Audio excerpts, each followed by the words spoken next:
আধুনিকতা, নারী স্বাধীনতা ও প্রগতির নিখুঁত বন্ধন হলেন মা শারদা। নারীর দুঃখ দুর্দশা তাঁকে গভীরভাবে প্রভাবিত করেছিল।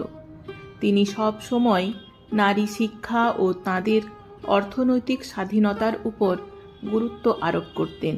তিনি মা শারদা।